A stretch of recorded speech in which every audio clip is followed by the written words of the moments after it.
abo irri barakana bar sare da danjirtu jolle irri amma bar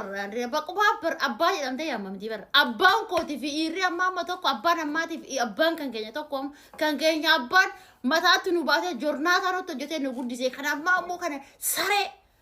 bakkuma sare bakkuma deemtatti fincoofti irri amma ira amma kana ammaatu rabbii jedhaatime amma cooti biyya ormaatitti ilmaan isaa wajjiniin cabde harraba ummata kanaallee dandeessi ummata bineessa asirra jiru kan Hanoma namaan goone jechi isaanii sagaltama sumuni kan namaan keenya jechi isaanii birrii caala kino harrabni isaan nama arrabsan kadhattuu ishiidhaan jedhu maalii ishiidhaan jedhu arraba kana hunda dandeesse ilmaan isheetiif kana hunda dandeesse hin darbiteettee kadhattee gaman hidhaasi sabaasistee kana dayyuusa kana amma irratti fuudhaa jechuudha. Siyaa fuudhu ishee kana osoo fuudhame booti fuudhame siif fincaa'ee hin dhaabati deeti cabi booti cabi riyyaa kee keessaa. Siya cabsu waay otoran zari micayo tanata mucaa kana shutini sa goda rabbi da nyaatu gimbare shitini shi yana kasila zari micayo tanata bakkela alten nama waranti bar namni kenya kun ha araw tek o final chanabo amma me mal tu fina ma kana ge intala kana sai ko shi ne egu waay shi so jinta da kabit wallalta ante gabata ranya de ne kabit ita kadhatte sibaasiste bar man hidhaati harrabum ummatu bakara kadhatte harraba saani dandeesse sibaasiste hidhaadha ati amma irratti fuuta maaltu si amaaree fuudha dhaqxabe maaltu si amaaree fuudha dhaqxa dhalcha barbaadde ilmoo barbaacha dhaqxe namni fuudha kan deemu ilmoo barbaacha yoo ilmoo kino rabbu kunna tokkoof gimmaa sii ganne maal godha fuudha deemte dayyuusa haadha dayyuusa iire dayyuusa tana shuti shii godha rabbi naanyatti latt mala baashii haaduutu maal namaa gooti kan akkana hangoojjoo shiitiif hin taane biyyaa maal gootitu shat ajjeesu yeta abbaatu bakka kaasitaabu yookaan ammoo miidhaan irra gahaa jiru hawaasni biyya kana jiru hundinuu ni beeka sinii galee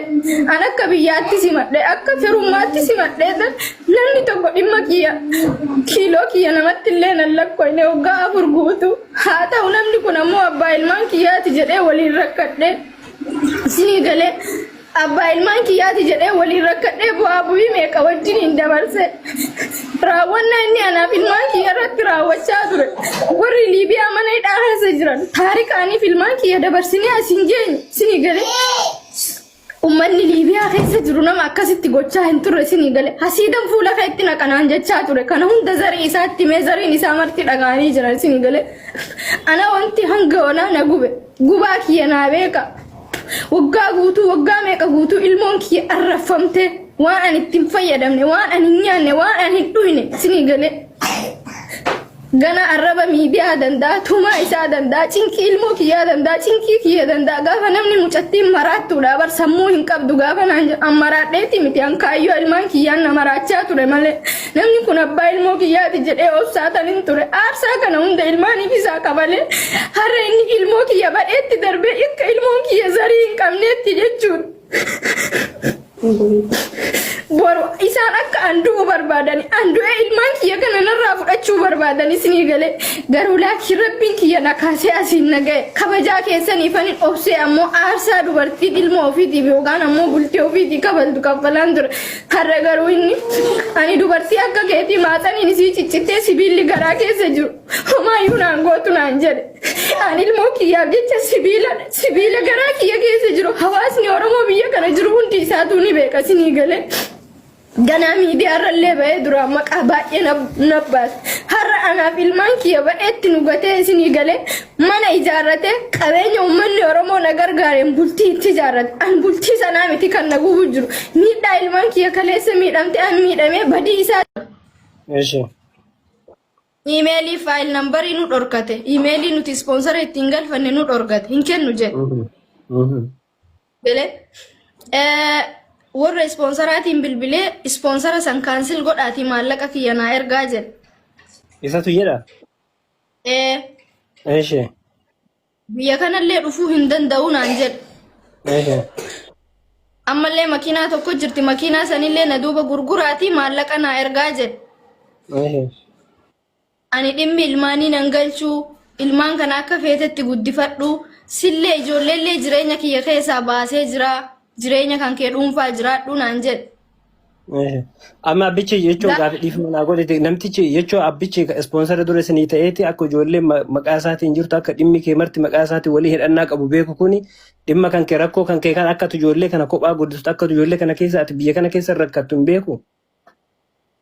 Maaliif beekan jarri itti mee jira garuu yoo beekan illee onni isaan gochuu danda'an maaltu jira abbaan uyyuu itti jabaatee. Eshi haadhati nama dubbiin dheeressu ganna gabaa maas gargaara wanti ati gargaarsa itti barbaaddu gargaarsa mallaqa ammoo maalin akka nama kana yookaan ispoonsara biyyaa bitattee waan kanarraa rakkina kanarraa bahu barbaadamoo yookaan ispoonsara biraa si jijjiiramee rakkoo kana keessa baatee maqaa ijoollee kanaa jijjiirsifatu barbaadamoo maal inni hatama shoortaan sargabaabsi waan kana kana jedhamu. Qoy bar gaafiin isin galaan jiru na fakkaata. Wanti amma isin jettu laal namni kun gizee hedduu amma akka isirraa hubadhetti namni waan bakka rakkoo isii kan akka hubannu barbaaddu na hubadhaadha mala amma isin sagalee naaf ta'a na hubadhaa miidhameen jiraadha jechaa jirti. Malee gargaarsa miti achirraan immoo ispoonsarri ilmaa kee akkam isin jettutti ani ijoollee kana kophaa usmee faa jeneraal faa galchi ijoollee waa dubbachuu dandeessu laal. Amma ispoonsarri jechuun maqaa isaatiin jira jechaa jirti sigalee ispoonsara sanirree akka nama tokkotti biyya kana bahu. Ilmaan tun ilmaan isaati, ilmaan gosaati, namni fayyaa qabu ilmoo afuritti garaan jabaatu biyya baqaa keessatti yoo inni akka jaraa kan dhukkubsatullee ta'e namni gariin kan uffata keessatti dhukkubsatu jira. Gosa itti baasanii imeelii fi paaswoordii irraa fuudhanii fi kennanii fi isin ayyamii dhaqxee faayileen jijjiirratti jaasit allaqe. Mallaa inni ispoonsara lafa jira, ispoonsarri lafa jira. Ijoollee anatu beeka gaaf durallee walumaan itti kennine oromomaa wajji itti kennine gaafa inni as jiru tana dura ijoollee irratti wal lolanii maallaqa addaan qoodamne jedhanii anatu dhooggachiise dheengaddallee addaan nu qoodaa jedhanii ana dhooggachiise maa isinitti himnan maallaqni ka ijoolleetti sii fulleen kenninii amaan illeen kennin jedhe namni ijoollee ispoonsaraa dhooggachiise ana nu qoodaa jedhanii jechuudha si galee miti maallaqni ijoollee lafa jira ispoonsarri lafa jira. Isi warri biyya keessa jirtan warri as jirtan. Ani hin jenne maallaqa naa qooda hin jenne. Ati hin jenne. Ani jedhe maallaqa naa qooda. Isatu jedhe malee isatu duuba bilbilee na duuba bilbilee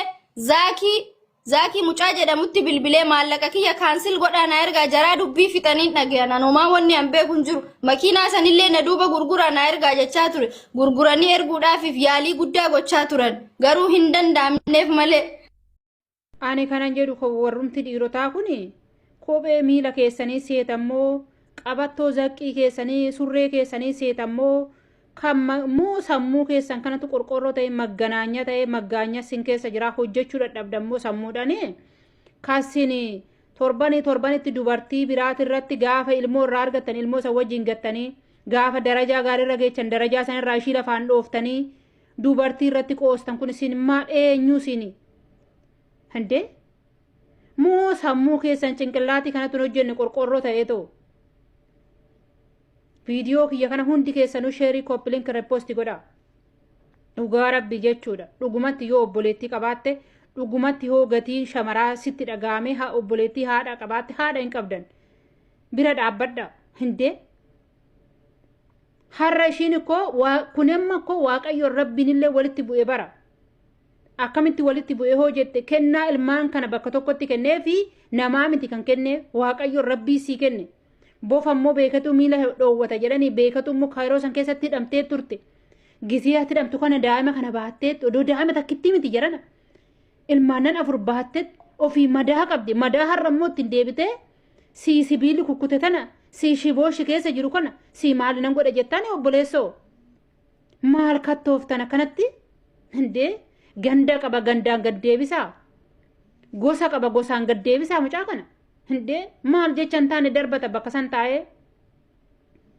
kan isa jala jirtu tunoo kan isatti deemuudha deemtu jala ciisuudha deemtu tunoo dubartii akkamiiti siyoo boru akkam si godha simmoo akka ishii kanatti illee uummanni si hin dhaga'u qabeessi fannisee si kukkutee sareedha si kenna waslaattota dhugaa rabbii jechuudha. Ishiin har'a akkanatti mimmaashii buustee dhiiga boochituun immoo haa boochu dhugaa dubbachuuf hoo ta'e maaliif beektu warqiin abidda keessa baatee gubattee qoramtee warqii qulqulluu taate ishiin har'a ijoollee ishii kanaan boru haadha biyyaatti taate haadha ganda sanii maqaa kaf jedhattee waamamtu taate. Oggaa muraasa boo'ichi kun immoo lafatti bada sinitti fakkaatin. Boru giiftii taate. Boru daa'imman ishii kana keessa kan biyya sanii ta'ee biyyattii Itoophiyaa san bulchu ta'an. Hojii waaqa guddaadha. Waa malee miti rabbiin bakka tokkotti kana kennee fi har'a akkanatti ijoollee kana wajjin rakkachaa jirtu. Gurbaa kana immoo gandatu jira, gosatu jira, gorsaa maal akkan taate kiftii ishii bantee qabaan guutuu na qabaa na gadhiisa jettan ofii ishiitti fu'amma geechisila. Waslaattota dhugaa rabbi nama aarsitan. Ishiin immoo dhugaa rabbiin ijoollee ishii kana darajaa gaariirraan irra gahu. Hanarra akkanatti ishii boochisee daa'imman kana wajjiniin uummanni kun akkanatti irraa haasa'u kana boru daa'imman kee hin arga yaa obboleessa ko. Dhugaa rabbii jechuudha. Rabbiin bichaan darajaa gaariirraan ishiirraan haa gahu. Madaa ishii kana rabbiin irraa haa